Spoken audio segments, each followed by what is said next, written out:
E vou agora começar o modo aqui nosso de apresentação dos nossos slides.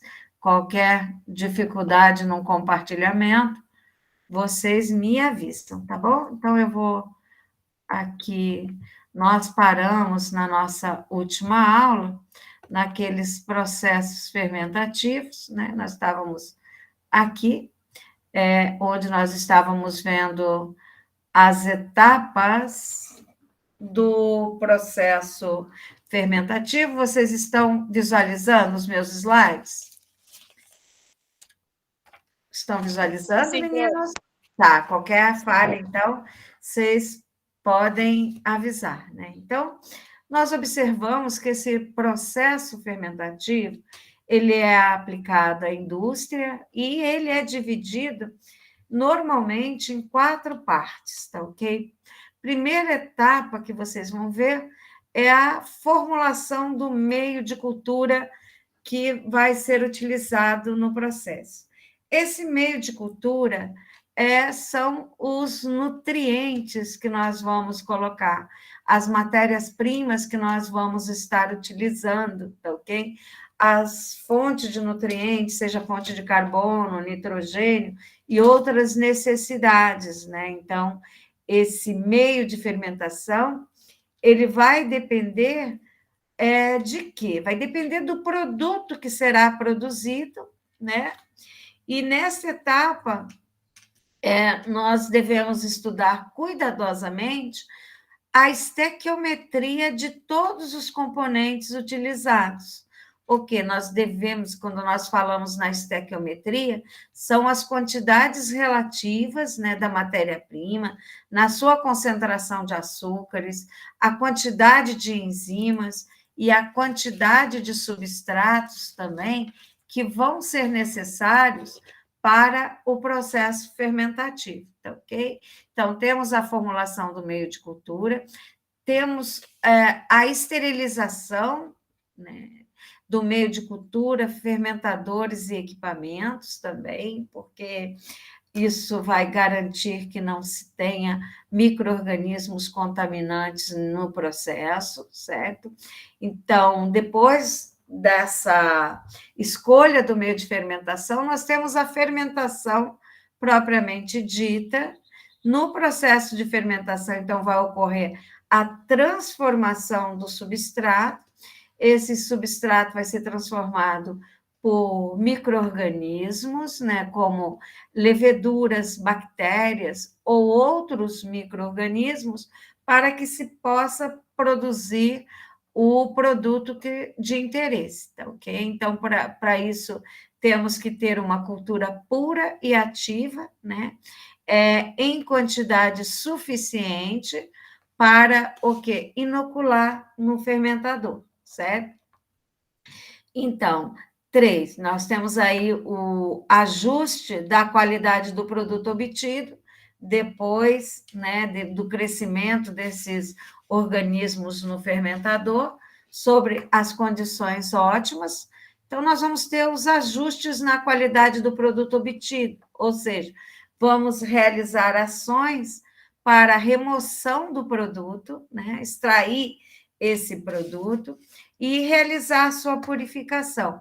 É claro que depende do interesse, né, do destino adequado desse produto, atendendo aí a qualidade necessária, certo?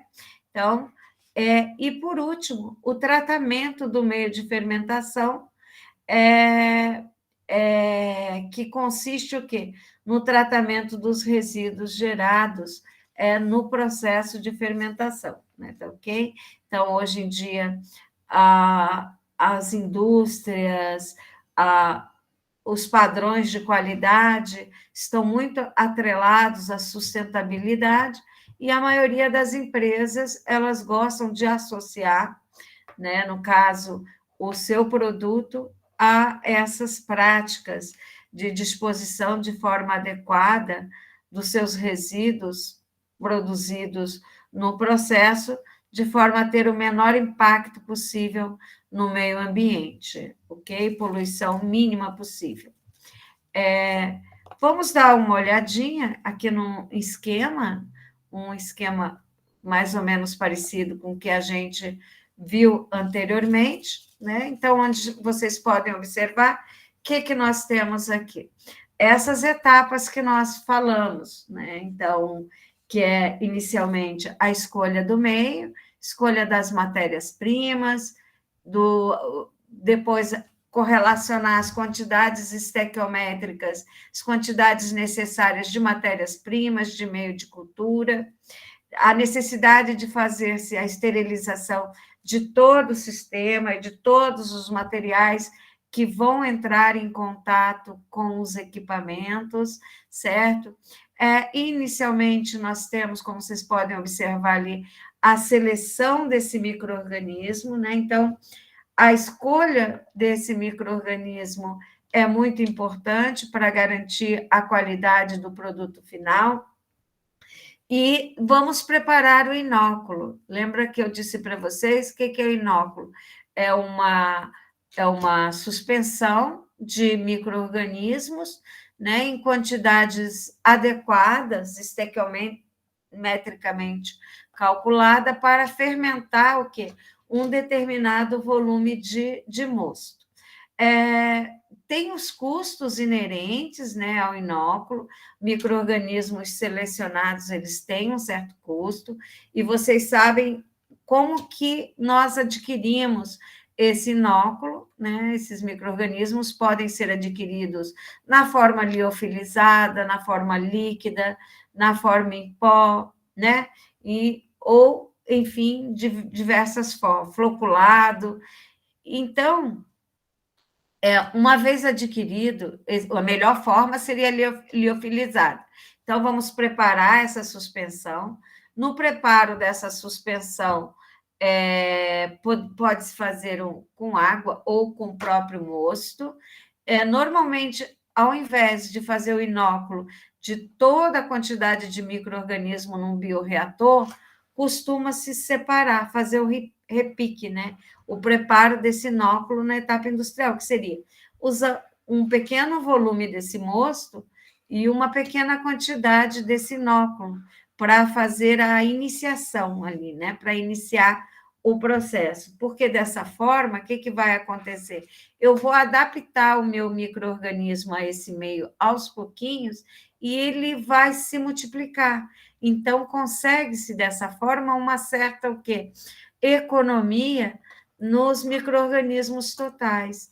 Economia e melhor rendimento. Acho que tem alguém entrando, né? E o melhor rendimento. Deixa eu dar uma olhadinha se tem alguém aqui pedindo para entrar. E o melhor rendimento, tem sim, a Maiara. E um melhor rendimento, por que esse melhor rendimento que eu estou falando? Porque muitas vezes, quando você faz o inóculo de todos os seus micro-organismos no fermentador, você vai perder ali, né, parte desses micro-organismos viáveis. Se você está adicionando 100 colônias, de repente, só 70 vão sobreviver ao meio. E se você faz esse preparo inicial do inóculo, né, então maior eficiência, menor custos e tudo mais. Então, depois nós temos aqui o bioreator industrial, né? O bioreator é o local onde vai ocorrer o processo fermentativo. Esse bioreator, ele precisa, muitas vezes, de oxigênio, então tem que ter um compressor para fazer a injeção desse oxigênio, precisa também de paz para poder agitar esse meio reacional. E nós temos aí todo o ar esterilizado, deve ser passado para fazer a esterilização do meio, né? Após o processo fermentativo, vocês observam que separa as células. Na indústria, observem que os fermentadores têm aqueles aspecto cônico, principalmente para essas células se depositar na parte inferior do cone e facilitar a reciclagem desses micro-organismos, né? A separação dessas células, tá ok? Então, elas têm um tempo de geração, de tempo em tempo se descarta uma parte desses micro-organismos, e uma parte desses micro-organismos que tem ali como lodo, eles são encaminhados a um tanque e são recirculados no processo eventualmente, né? Então, tem-se a separação, então, dessas células por filtração, tem vários meios de filtração, né? Dependendo do tipo de fermentação, do caldo fermentado, né? Então, esse produto clarificado, esse produto purificado, é separado dos resíduos que são encaminhados para tratamento, tá ok? Qualquer dúvida, meninos, vocês podem interromper a qualquer momento, tá ok? E aqui vamos descrever um pouquinho o meio de cultivo, né? Então, o que é o meio de cultivo? Seriam as matérias-primas mais utilizadas nos processos fermentativos. Então, elas são as mais diversas possíveis, dependendo do objetivo, do tipo de fermentação, que vocês vão ver depois que nós temos os bioprocessos, que pode ser em estado sólido ou imerso, né? Então, dependendo se a fermentação é estado sólido ou imerso, nós vamos utilizar um tipo de matéria-prima ou outra. Mas os substratos que essas matérias-primas vão nos oferecer, as fontes dela, são açúcares, né? Quando nós falamos em açúcares, são aqueles carboidratos solúveis de baixo peso molecular, tipo glicose, frutose, né? São monos e disacarídeos, né? Então, temos os melaços. Esses melaços, eventualmente, eles podem apresentar uma concentração de açúcares muito superior àquelas necessárias ou adequadas ao desenvolvimento do micro-organismo. Por isso que se faz muitas vezes é, diluição, né, desse teor de açúcar, se ele estiver muito alto, dependendo da necessidade do micro-organismo. Às vezes, pode estar em quantidade insuficiente esses açúcares, porque eu vou fazer o cálculo estequiométrico, objetivando o quê? Imagine que eu quero um fermentado que atinja lá os seus 14 graus Brix. Então, para atingir esse teor de açúcar, eu tenho que ter teor de 14 graus Brix, não, 14 graus GL. Se eu quero um fermentado que tenha, por exemplo, 14 graus GL, eu tenho que partir de uma determinada quantidade de açúcar, então tem que ter um determinado graus Brix. E se eu não tenho isso no meu mosto, eu tenho que fazer o acerto. Como? Fazendo a adição de açúcar. Esse processo se chama de chaptalização, né? Então, pode-se fazer isso no mosto. Posso partir também do soro de leite, principalmente no caso de produção de bebidas lácteas. Pode-se utilizar a celulose. Sempre que se utiliza a celulose, utiliza-se também, dependendo do tipo de fermentação, outras enzimas, antes da ação dos micro-organismos, para poder fazer a hidrólise dessa ligação beta-1,4, que tem nas unidades de celulose. Pectina também, certo? Amido, água de maceração de milho. Essa água de maceração de milho, ela é uma matéria-prima que é rica em glicose e destrose, né? Albumina, óleos e gorduras. Então, como vocês podem observar, são vários tipos de substratos ou matérias-primas que podem ser utilizadas para o desenvolvimento dos micro-organismos. E, então, é claro que, dependendo do tipo de micro-organismo, o meio tem que ser ajustado também em relação à temperatura, né? pH, vocês sabem que nós temos necessidades específicas e variadas para cada tipo de micro-organismo. pH também, muitas vezes eu adiciono ali corretivos de pH, né? Tanto acidificando o meio ou alcalinizando esse meio para chegar ao pH correto, ou mesmo adicionando soluções tampões para manter o pH do meio, acertar a quantidade de oxigênio em relação às necessidades do micro-organismo para sobreviver, enfim, o meio tem que conter os nutrientes elementares para o desenvolvimento dos micro-organismos, ou seja, que sejam fontes de carbono, hidrogênio, oxigênio, nitrogênio, ou mesmo daqueles elementos secundários, como fósforo, potássio, enxofre, magnésio. Alguns também precisam de vitaminas e hormônios, ou mesmo elementos traços, como cálcio, manganês, ferro, cobre, cobalto, zinco, entre outros. Então, antes de iniciar qualquer processo fermentativo, temos que preparar o mosto com a sua quantidade de nutrientes adequados, tá ok? Vamos aqui, então, observar. Então, como eu falei previamente para vocês, esse processo fermentativo que nós estamos falando, do ponto de vista do bioprocesso, essa fermentação ela pode ser em substrato sólido ou imerso, né? Então, a gente fala que é a fermentação em estado sólido ou fermentação submersa. E o processo empregado com mais frequência na indústria, é claro que é o processo imerso ou submerso, mais frequente, né? Porque o bioprocesso em estado sólido, ele é uma técnica, né, clássica que o homem utiliza, e essa técnica, a fermentação em estado sólido, ela caracteriza-se por ocorrer o quê? Como o próprio nome está dizendo, na ausência de água.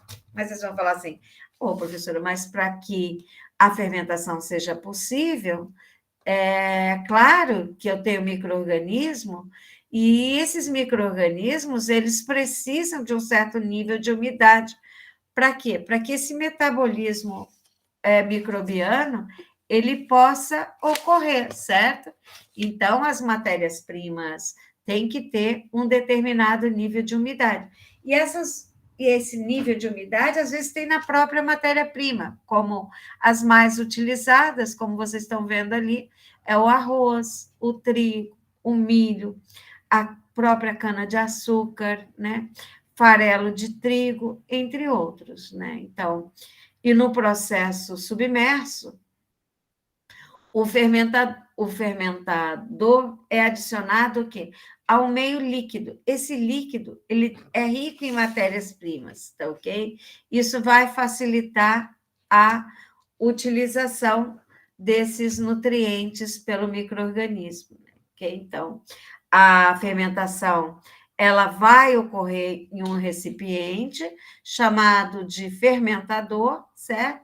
E nesse fermentador, como eu falei anteriormente, vai ser possível, através de instrumentos, controlar aspectos reacionais, como nós falamos anteriormente, como a taxa de oxigênio, pH, temperatura, que são imprescindíveis para o processo, né? Então, esse bioprocesso que vai ocorrer, ele pode ser classificado de diversas maneiras, e nós, mais em alguns slides à frente, vamos falar como ele pode ocorrer. Pode ocorrer em batelada ou processo descontínuo, que seria a batelada simples, a batelada alimentada, ainda temos o processo semicontínuo e contínuo. Mais à frente, vamos ver as vantagens e desvantagens de cada um desses processos, tá ok? Aqui, colocando para vocês um paralelo entre o processo, as vantagens e desvantagens da fermentação em estado sólido e da fermentação submersa.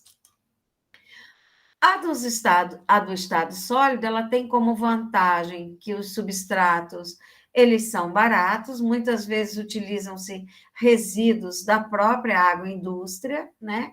E em função da natureza desse substrato, o volume do meio é reduzido em virtude do baixo volume de água, né? Não tem água, na verdade, a água está na própria matéria-prima. Então, tem menor gasto com energia, ok? Porque nós não temos ali um bioreator, certo? Então, se nós não temos água, a probabilidade menor atividade de água no meio, menor possibilidade de contaminação por micro-organismo, né? Então, nós vamos ter os produtos também ali, como não sofre diluição, eles vão ser colocados produzidos em maior concentração. Tem-se desvantagens, né, também, porque com meio líquido tem-se uma maior facilidade na homogeneização. Então, esse estado vai dificultar a homogeneização do meio, né? E também nem todos os micro-organismos crescem num meio de baixa umidade. Então, tem que ser selecionado aqueles micro-organismos, principalmente fungos, né, que vão se desenvolver nesse meio de baixa umidade. E no caso da fermentação submersa, ela já tem um pouquinho mais de vantagens, que tem essa manipulação facilitada, né? Com maior disponibilidade para o uso de diferentes condições de reação. O volume também é mais homogêneo, tanto entre o meio quanto o micro-organismo. Ele é um meio que vai ter uma maior produtividade em um menor tempo de fermentação, né? Então, possibilita aqui a esterilização do produto com maior facilidade. E também temos como vantagem a absorção e a excreção dos metabólitos, né? Liberados pelos micro-organismos no próprio meio. Então, só que as desvantagens seriam o grande volume desse meio e o alto custo dos equipamentos, né? Então, a maior parte um dos exemplos aqui de fermentação em estado sólido seria a produção de volumosos, né, para a ração animal, que seria a ensilagem, no processo da ensilagem, que se utiliza matérias-primas baratas, como milho, bagaço, o próprio bagaço de milho, entre cascas, né, de frutas e hortaliças também, para produzir ração animal, né? Ok, vamos aqui continuar. Qualquer dúvida, vocês podem interromper. Vamos seguindo aqui. E vamos falar um pouquinho dos agentes de fermentação. Quais são os principais agentes de fermentação? Então, nós temos como micro-organismos, fungos, algas e bactérias, né? Algumas são aeróbicas obrigatórias, algumas bactérias são anaeróbicas estritas, né? Temos as leveduras e muitas bactérias que podem se desenvolver tanto em condições anaeróbicas como aeróbicas, né? Então, e há algumas leveduras, então, aí, ambas também são aeróbicas facultativas. E as principais, de onde obtemos esses micro-organismos, né? As fontes das quais eles são isolados são a partir dos recursos naturais, né? Então, eu posso isolar a partir da matéria-prima natural, ou pode-se comprar também coleções de cultura pura, né? Tem fábricas de culturas no mundo inteiro, né? Que fornecem culturas super puras, obtenção de mutantes naturais, mutantes também induzidos por métodos convencionais, seriam aqueles micro-organismos adaptados, modificados geneticamente, tá ok? Micro-organismos recombinantes por técnicas de engenharia genética, e é claro que tudo isso tem um determinado custo, né? Então, tem o desenvolvimento da engenharia genética, combinação de micro-organismo para diversos objetivos, certo? De emprego dentro da biotecnologia. A biotecnologia ela está muito avançada e muitas pesquisas são realizadas para melhorar esse micro-organismo, para reduzir o tempo de fermentação, ser mais específico, né? Obter um produto mais limpo, enfim, diversos objetivos. E os micro-organismos para aplicação industrial, eles devem apresentar algumas características, como deve apresentar uma elevada eficiência na conversão dos nutrientes, certo? Por quê? Para que possa fazer o uso do máximo possível do substrato presente no meio, né? E formar uma alta concentração de produto nesse meio fermentativo.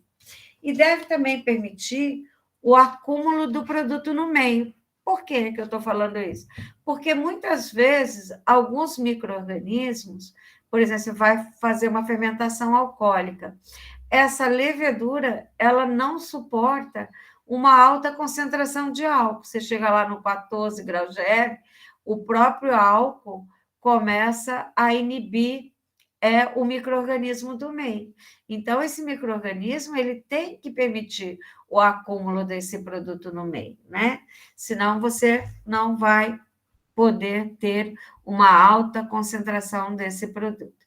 Ele deve ser também fisiologicamente constante, ou seja, exigir sempre as mesmas necessidades ali de nutrientes, não exercer efeito patogênico e também um micro-organismo que seja simples no seu desenvolvimento, ou seja, que não requer nutrientes complexos, que isso pode encarecer o processo também. E também permitir a rápida liberação do produto para o meio, certo? Que seja fácil. Então, tem várias empresas que comercializam essas cepas no mundo todo. Aqui coloquei do ladinho para vocês a NRRL nos Estados Unidos, né? Tem a coleção de culturas tropical aqui no Brasil, tem um link ali para acesso, né? E os agentes fermentadores, como nós falamos, temos aí principalmente as leveduras, né, para a produção de álcool, glicerina, vitaminas, uso de bactérias para fermentação láctica, né, para fermentação propiônica, ou para a produção de acetona também, né, de fungos, certo? Os fungos ali, a fermentação cítrica, né, do ácido cítrico, produção de antibióticos, a fermentação glucônica, tá ok? Então, vários micro-organismos podem ser utilizados como agentes fermentadores para a produção diversas, certo? É claro que esses micro-organismos, eles, como agentes de fermentação, eles vão aumentar o seu número, né? E não do tamanho das células no início, na parte do crescimento. Os micro-organismos em crescimento, eles vão estar, como nós falando, acumulando-se em colônias, que são grupos de células que vamos poder visualizar sem mesmo a utilização do microscópio, né? Então, você vai observar esse crescimento do micro-organismo, né? Então, eles estão crescendo em números e não em células. E vamos falar um pouquinho, sei que vocês já viram a parte de microbiologia, mas aqui só uma revisão bem basiquinha nas condições necessárias para o crescimento microbiano. Então, observe que nós precisamos de fatores químicos, físico-químicos, que são os ambientais, entre os químicos, a água, né? A água é muito importante, né? Porque sem água não tem o processo metabólico devido, certo? Então, a presença dos macronutrientes, micronutrientes que nós falamos, e fatores de crescimento são essenciais para o crescimento do micro-organismo, que seriam as condições químicas ali necessárias. E temos também as condições físicas relativas ao ambiente, tipo temperatura adequada, pH, a pressão osmótica e a quantidade de oxigênio necessário, né? Tem micro-organismo que necessita, outros que não. Então, temos que suprir o meio com essas condições adequadas. Ok? Em relação, deixa eu ver se eu não passei duas aqui. Não.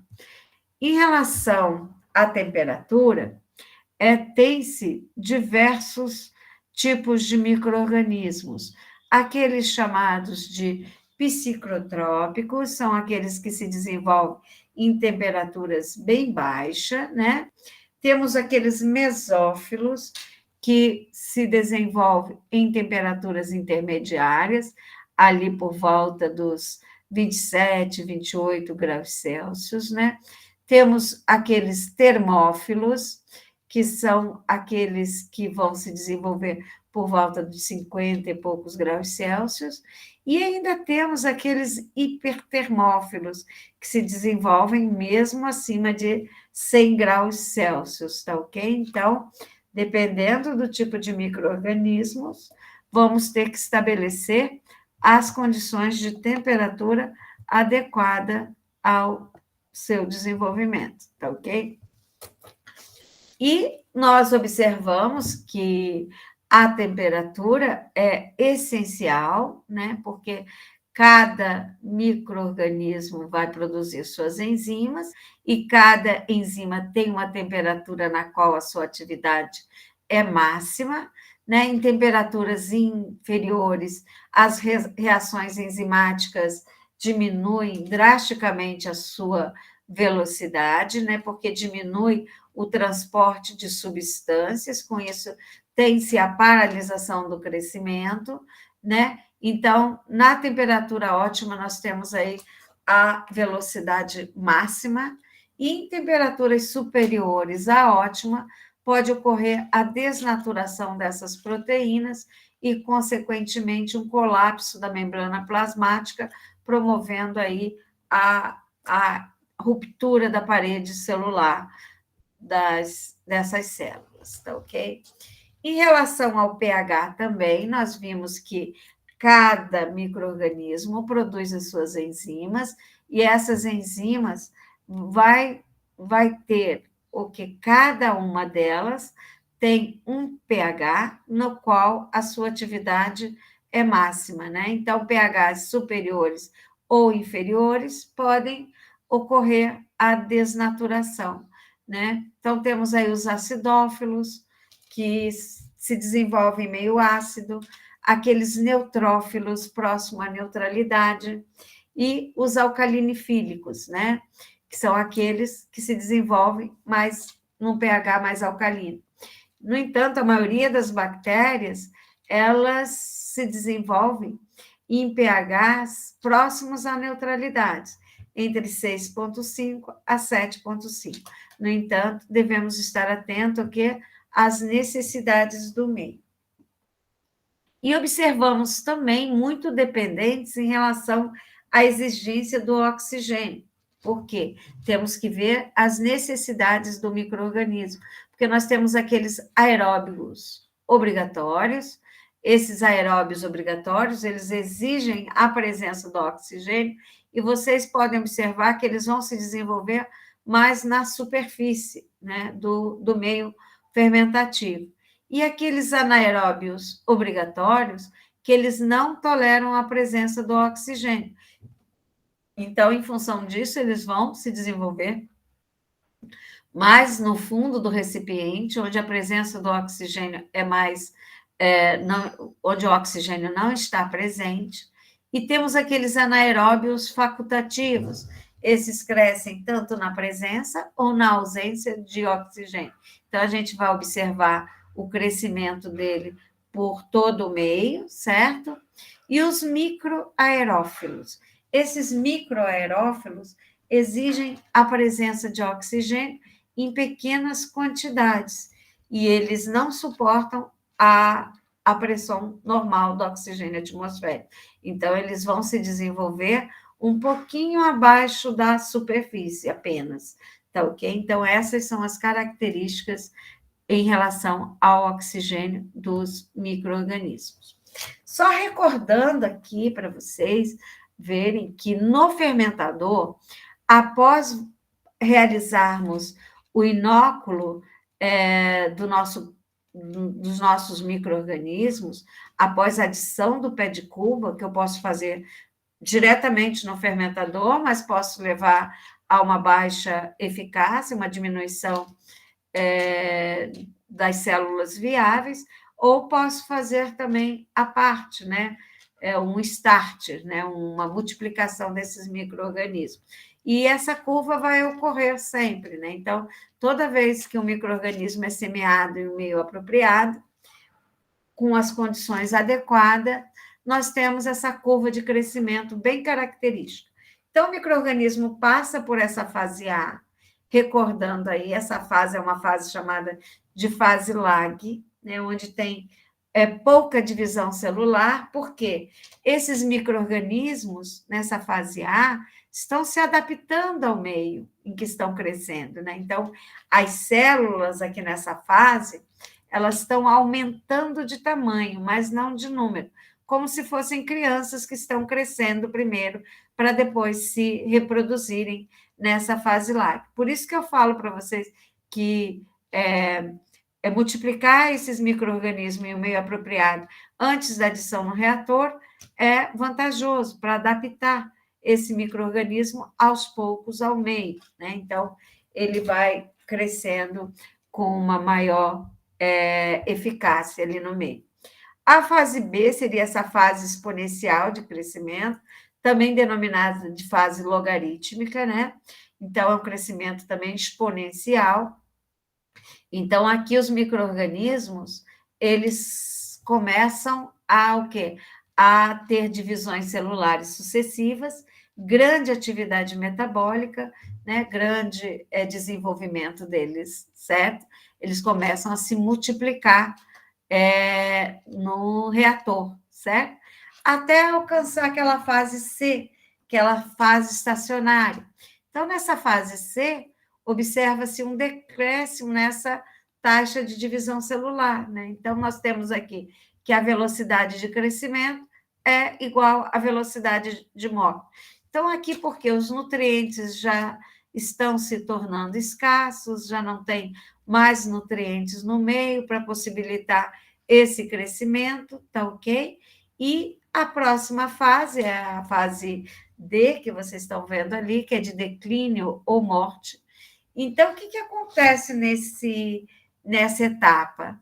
Então, as condições elas vão se tornando impróprias para o crescimento, né? Então, seja em relação ao meio deficiente de nutrientes, o meio vai se tornando rico em toxinas e as células mortas, elas excedem ao número de células vivas. Aqui nós temos, por exemplo, muitos produtos são desenvolvidos nessa etapa.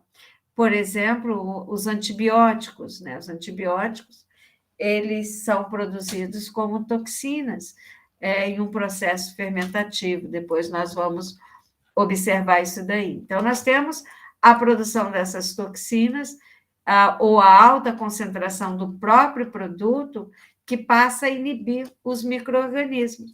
Por isso que o número de células mortas passam a exceder o número de células vivas, tá ok? Então, como nós vimos, né, como característica do micro-organismo, ele deve apresentar essa elevada eficiência na conversão de um substrato em produto e permitir que esse produto se acumule no meio, de forma a ter uma concentração elevada no caldo fermentativo, né? Então, isso vai ocorrer, para isso ocorrer, não se deve ter a produção de substâncias incompatíveis com o produto, ou seja, a produção de substâncias tóxicas que possam não permitir o acúmulo do produto no meio, certo? Então, Isso acontece muitas vezes quando se tem contaminação do meio, né? Então, para o processo de fermentação, devido à inibição dos micro-organismos com os próprios produtos tóxicos que muitas vezes são formados no meio, né? E apresentar essa constância, como nós já falamos, quanto ao comportamento fisiológico. Nós citamos aqui que no desenvolvimento dos micro-organismos, eles produzem aqueles metabólitos primários e os metabólitos secundários, né? Então, os metabólitos primários são os produzidos naquela fase de crescimento exponencial dos micro-organismos, como álcool, ácidos orgânicos, enzimas, e os metabólitos secundários, eles são produzidos na fase estacionária de crescimento, ou idiofase, ou seja, a produção não associada ao crescimento celular. Então, constitui o grupo mais comum e importante dos metabólitos de interesse industrial. Como eu falei para vocês, os antibióticos que são produzidos pelos micro-organismos como metabólitos secundários, lá naquela fase estacionária de crescimento ou idiofase, tá ok? E os produtos, muitos produtos, são metabólitos primários, né? São produzidos na fase de crescimento exponencial e outro na fase estacionária, ok? Então, como nós falamos,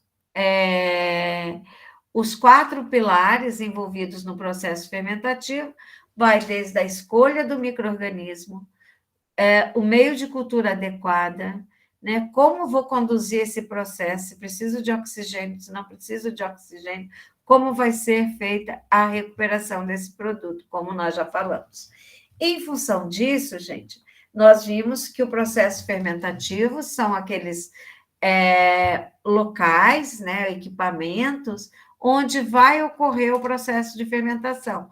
Eventualmente, eles são chamados de dornas, né, que são tanques construídos geralmente em aço carbônico, em aço inox, que tem uma capacidade de acordo com a capacidade do processo. E esses reatores, esses bioreatores que a gente chama, ou essas dornas, então vocês vão observar todos esses termos. Dornas, bioreator, né? Eles podem ser fechados ou abertos. As abertas, elas vão apresentar perda acentuada, né? Pois tem, por exemplo, eliminação do CO2 e com isso vai haver arraste do álcool também, né? Então tem que ter o tipo de dorna, né? Se ela é aberta ou fechada, compatível com o tipo de processo. Defini para vocês, falei para vocês sobre inóculo, ou pé de cuba, ou pé de fermentação. O que seria isso, né? Nós já definimos também como sendo um volume de suspensão o quê? De micro-organismo, que tem uma concentração adequada, é capaz de fermentar um determinado volume de mosto, e de forma a garantir condições econômicas, né? Por que eu falo condições econômicas? Porque esse micro-organismo, essa cultura, ela tem um preço, né? E pode encarecer o produto se você não tiver esses cuidados. Lembra que eu falei que a gente pode fazer o inóculo direto do pé de cuba no meio fermentador, nessa dorna, no volume todo, mas que isso pode levar ao quê? A uma perda da eficácia, né? Para evitar isso, recomenda-se que, inicialmente, faça-se a diluição e a adaptação aos poucos da cultura no meio, né? Então, tem a cultura, passo por um determinado volume V1, incubo por um determinado tempo, depois eu faço repique dessa cultura, passo essa quantidade para um volume maior, né? Então, V2 maior do que V1, deixo um certo tempo incubando, depois passo por um determinado volume maior, um volume maior do que o anterior, de forma a ter o quê? Uma cultura já bem adaptada para fazer a incubação, né? Então, em um volume outro maior, para que depois esses micro-organismos estejam bem adaptados, aí a eficácia, vou ter redução de custo, aumento da eficácia, né, do processo, certo? E um maior número de micro-organismos totais no meio fermentativo, tá ok? Então, isso é mais eficaz, fazer essa adaptação da cultura aos poucos. Então, inicialmente parte-se do micélio, né, que é da colônia ali de fungos, ou leveduras, ou bactérias, faz-se o inóculo no meio fermentativo, né, deixa-se adaptar essa cultura para poder, né, normalmente leva-se algumas horas ou dias, dependendo do processo fermentativo, antes da gente fazer o inóculo na dorna principal, na dorna com volume suficiente que nós queremos fermentar. Tá ok? Então, vamos observar, meninas, que, no caso, os bioprocessos, como nós falamos, eles podem ser classificados como processo descontínuo ou batelada, né? Então, descontínuo ou batelada. Temos o processo descontínuo alimentado ou batelada alimentada, um processo semicontínuo e processo também chamado de processo contínuo, né? Nós vamos estudar esses processos a nível industrial, vamos descrever as vantagens e desvantagens, bem como a caracterização de cada um deles, né? Então, o que seria um processo em batelada ou descontínuo? Então, nesse processo, gente, o mosto é colocado de uma só vez com o inóculo na dorna de fermentação. E assim que atinge o máximo da produção, esse processo é finalizado. E todo o produto, junto com o meio, né, é retirado, certo? E o processo que nós colocamos como processo contínuo, né, nesse processo, o que é um processo contínuo? O substrato é adicionado, como o próprio nome está dizendo, continuamente, de modo que a concentração dele vai ficando constante. E, ao mesmo tempo, vou retirando-se o mosto fermentado. Então, nós vamos alimentando a dorna com o substrato em uma vazão constante, ao mesmo tempo em que o produto também é retirado a uma vazão constante, né? Então, isso que caracteriza um processo contínuo. E um processo semicontínuo, né? Então, esse processo semicontínuo é utilizado em alguns casos para controlar problemas da fermentação contínua. Então, são várias dornas que normalmente são colocadas em série, onde a primeira dorna ela é periodicamente esvaziada e é alimentada também, né, com inóculo de estoque, tá ok? E o processo descontínuo alimentado que nós estamos falando é um processo descontínuo, né? Certo? Então, é semelhante ao de batelada, só que com o passar do tempo, coloca-se o substrato em pequenas proporções, né? Então, nos próximos slides, nós vamos discutir um pouquinho mais de detalhes sobre esses processos. Então, aqui o processo em batelada ou descontínuo, após, então, o preparo do meio de cultura, esses micro-organismos, como eu falei para vocês, é adicionado ao meio. Após, né, a adição, aguarda-se o tempo necessário para que ocorra o processo fermentativo, retira-se o caldo fermentado do reator e são realizadas as operações necessárias para recuperar o produto, né? Então, esse um sistema fechado, né? Então, exceto pela adição de oxigênio, né? Também pode-se adicionar antiespumante, ácido ou base para controlar o pH. Então, o inóculo ele vai passar por um número de fases relativas àquela curva de crescimento, né? Utiliza-se sempre um inóculo novo e, depois de terminada a fermentação, retira-se o produto e o resto vai fora, tá ok?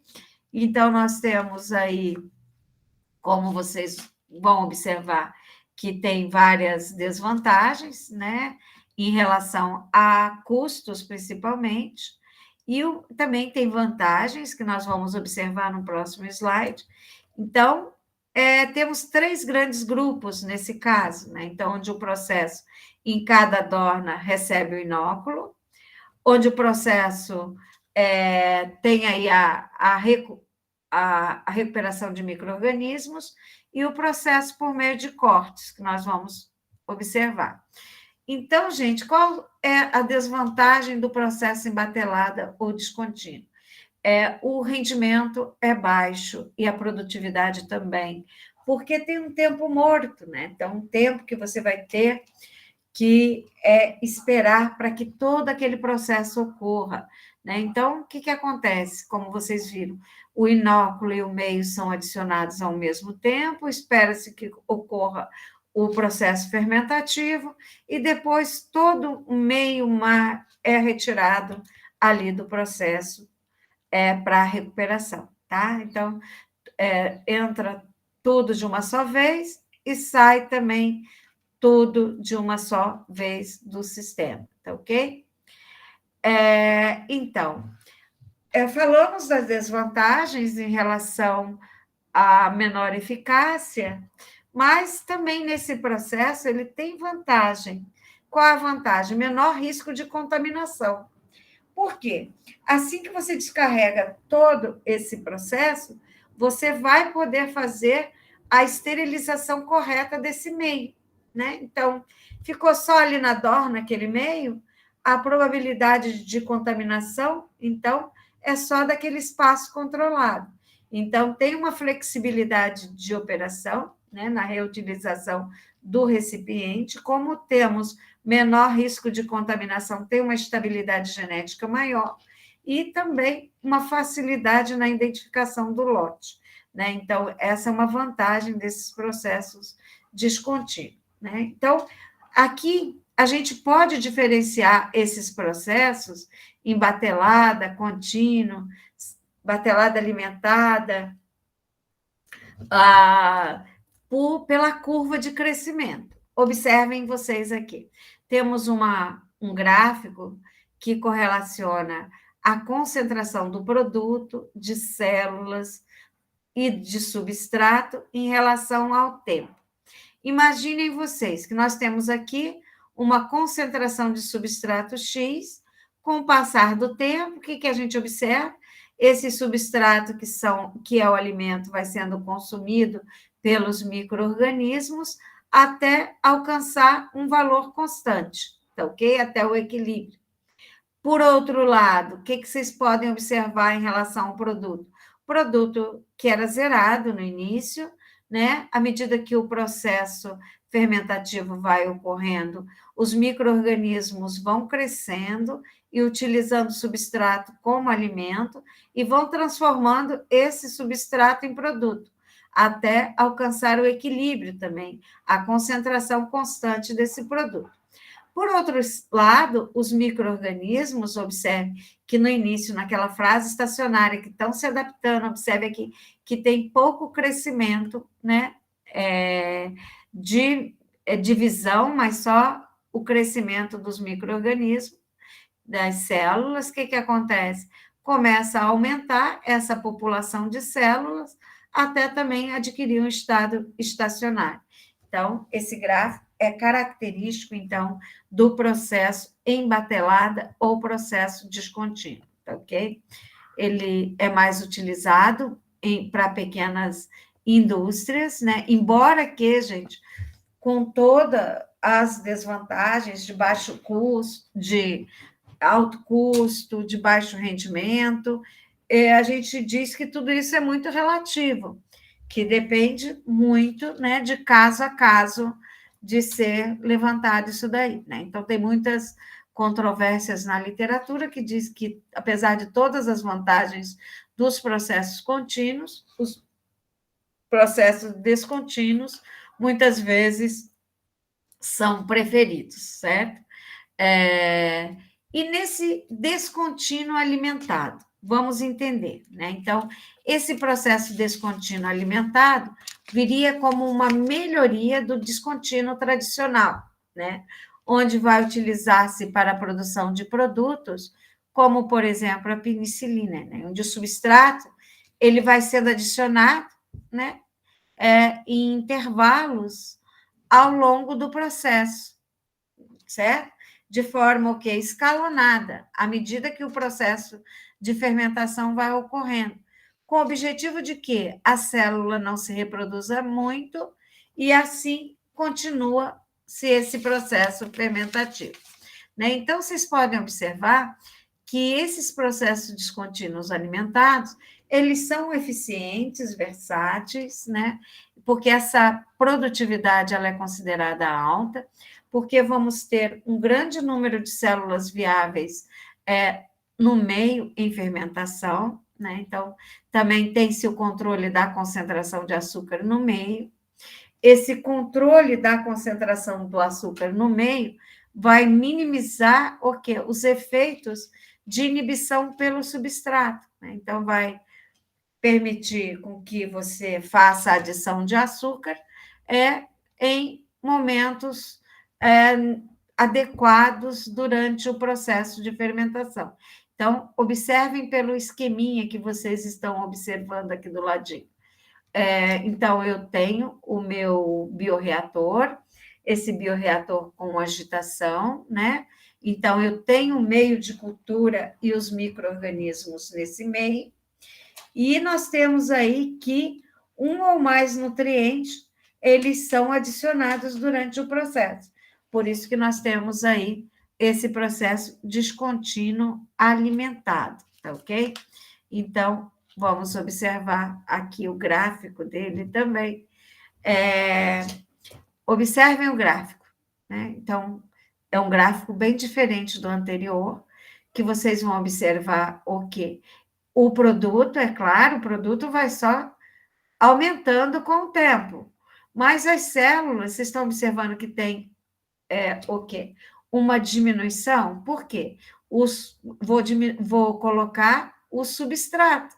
Por isso que ele é alimentado, né? Então, vai aumentando assim a quantidade do substrato até chegar a um nível tal que em equilíbrio.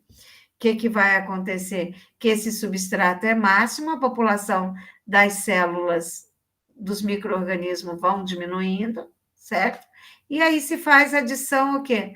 De mais substrato. Então, observamos aqui que, como eu estou adicionando, o meio é alimentado, por isso que vai aumentando a quantidade de substrato, né? Então, e quando essa quantidade de substrato é adicionada no máximo, a população do micro-organismo é mínima, porque eles vão diminuindo a sua quantidade em função de alimentos. Aí, no momento exato, para controlar essa produção, eu vou e adiciono o quê? Mais substrato e as células tendem a aumentar novamente.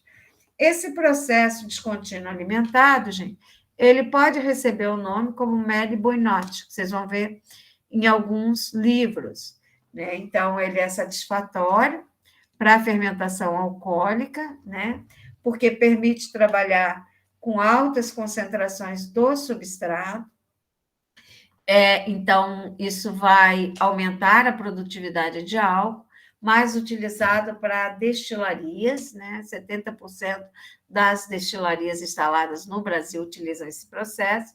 Então, o substrato ele é alimentado em condições controladas, né?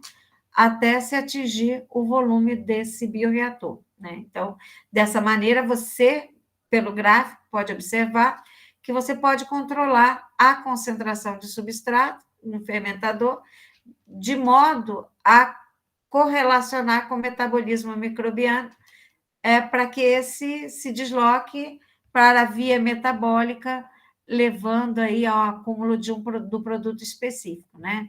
Então, podendo ali, como vantagem, obter produtos de concentração mais elevada, como no caso do álcool, tá ok?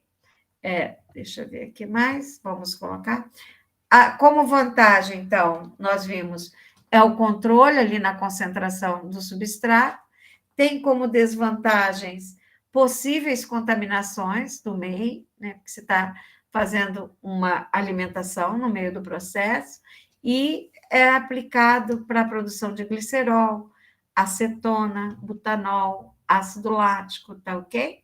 Então, esse seria o descontínuo alimentado, né?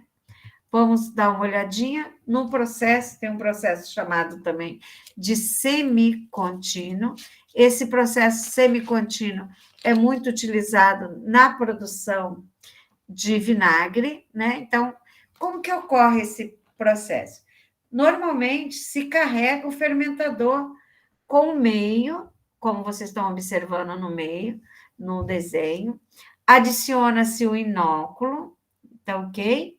E no término da fermentação, vou esperar um tempo para que ocorra a fermentação, e no término da fermentação, nós vamos retirar, então, da dorna um determinado volume de fermentado. Então, retiramos um determinado volume de fermentado e vamos adicionar igual volume de meio.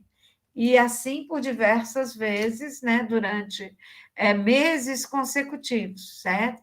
Então, nesse tipo de processo também, o controle de rendimento do processo vai determinar o quê? O momento em que o trabalho pela técnica de escrita deve ser suspenso. Então, quando que eu vou suspender, né, essa retirada de produto, né? Para quê? Para que eu possa iniciar uma nova fermentação com o inóculo que possa ser recentemente preparado, tá bom? Então, gente, olha só, os produtos gerados nesse caso não vão atrapalhar, porque vai haver o quê? Uma diluição e as concentrações retornam aos níveis inicial da diluição. Então, nós temos aqui, então, como vocês observaram, que esse meio de cultivo ele pode servir como inóculo para o próximo processo, né? Então, que pode ser repetido até haver queda da produção. Quando houver queda da produção, nós vamos repetir tudo de novo, né? Então, esse semicontínuo, muito utilizado para a produção de vinagre, a fermentação acética, né? Então, ok? Aqui nós temos o gráfico, né, do processo. Observe que esse gráfico é muito semelhante ao descontínuo alimentado, tá ok? Aqui vocês vão observar que o aumento do produto, né, em relação ao tempo. Observamos também uma diminuição da concentração das células, devido à alimentação que vai se esgotando, ao mesmo tempo aqui que aumenta, né, devido à adição do substrato, que vou alimentando esse processo, vou retirando, né? Quando eu retiro, eu vou retirando, tem uma diminuição das células, né? Quando você adiciona, você vai aumentar essa população, essa concentração de substrato e vai diminuir as células, tá ok? E a de substrato vai reduzindo ao longo do tempo, porque você vai retirando e recolocando novo material, tá ok? Então, gente, essa é a característica do processo semicontínuo, o gráfico igual do descontínuo alimentado. E, por último, nós temos o processo contínuo, né? Então, esse processo, essa fermentação contínua, como eu caracterizei para vocês, o volume desse bioreator, ele é mantido constante. Por quê? Nós temos uma vazão, né? Ou seja, eu vou alimentar esse bioreator com um volume de tantos metros cúbicos de meio de cultivo, né, por tempo, e vou retirar esse produto na mesma vazão. Então, como a entrada e a saída é constante, o volume do meio vai permanecer constante também, devido à retirada contínua desse caldo de fermentação. Por exemplo, tem-se aí a fermentação alcoólica em processo contínuo, que ela é dividida em etapa, né? Então, temos também vários fermentadores, temos centrífugas, né? Então, esse processo contínuo, gente, ele é considerado um sistema aberto, né? Então, esse meio, ele vai sendo adicionado continuamente no bioreator e vai eliminando simultaneamente igual volume do meio fermentado, tá certo? Então, tem algumas vantagens e desvantagens. Entre as vantagens, tem-se um longo período de produtividade, então vai ter uma maior produtividade em volume. O produto, a qualidade do produto também vai ser mais uniforme, os custos menores e o processo tende a ser mais otimizado, tá ok? E, no entanto, as desvantagens está muito relacionado à contaminação. Então, porque o processo é contínuo, nós vamos ter ali constantemente as tubulações que vão alimentar esse reator, que tem que sofrer todo o processo de higienização, e a contaminação ela pode ser mais difusa, tá ok? Então, tem que se ter um conhecimento do comportamento desse micro-organismo em relação ao meio ambiente, onde ele atua, quais são os fatores de pH, temperatura, concentração, né, dessa biomassa. Então, vários fatores vão influenciar na produtividade desse sistema. Então, aqui temos que ter um controle mais acirrado desse processo, né, para evitar contaminações, né? Então, quando a gente fala F aqui, temos uma vazão de alimentação, uma vazão de saída. Temos uma população aqui de substrato que entra, uma população de substrato que sai, né? Uma população de células que entra, uma população de células que sai, e uma potência de oxigênio inicial e final do meio, né? Então, vamos observar aqui a aplicação desse processo, né? Então, ele tem diversas aplicações, ok? Deixa eu ver aqui só um instantinho. Diversas aplicações, e é utilizado para tratamento biológico de resíduos, fermentação alcoólica também, se utiliza no caso de tratamento de resíduos de indústrias de cervejas, refrigerantes, laticínios, indústrias alimentícias. Vocês observam que o gráfico aqui já é bem diferente, né? Então, observem aqui que nós temos aqui a população do substrato. Vamos observar aqui do produto. O que vai acontecer com o produto? Olha, como é contínuo, né? Ele tem uma subida e uma queda desse produto, né? Aqui falando no reator, né? Que vai partir do zero sempre, aumentar e reduzir com a retirada, certo? A população de células, podem observar que ela vai reduzindo com a retirada do meio, né? E a concentração do substrato, como nós estamos adicionando constantemente, ela vai aumentar continuadamente até permanecer uma concentração constante. E tem-se o tempo de geração. O que é esse tempo de geração? De tempo em tempo, esses micro-organismos, eles vão envelhecendo, né? Então, por isso que até a produtividade começar a diminuir, retira-se esse micro-organismo e faz uma partida com novo inóculo, tá ok?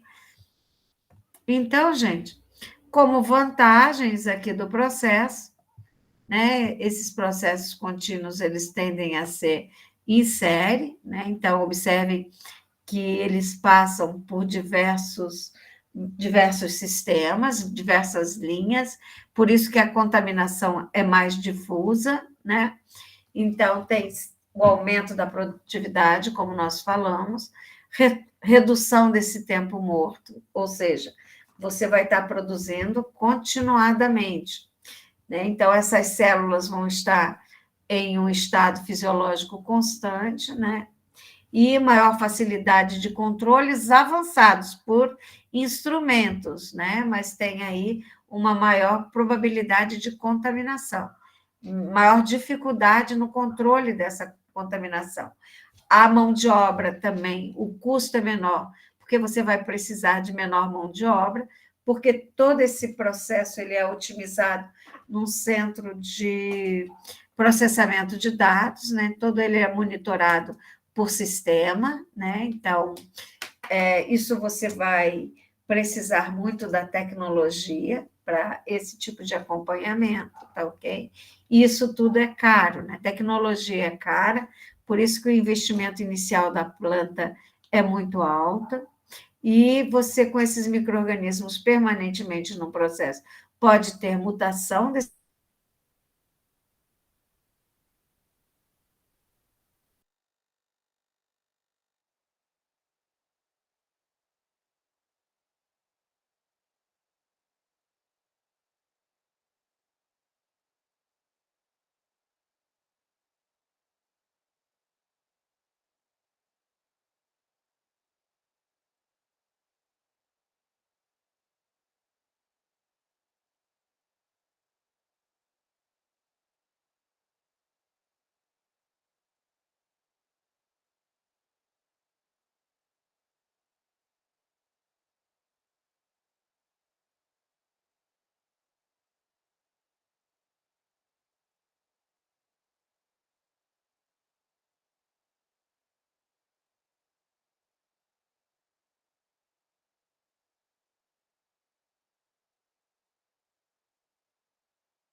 linha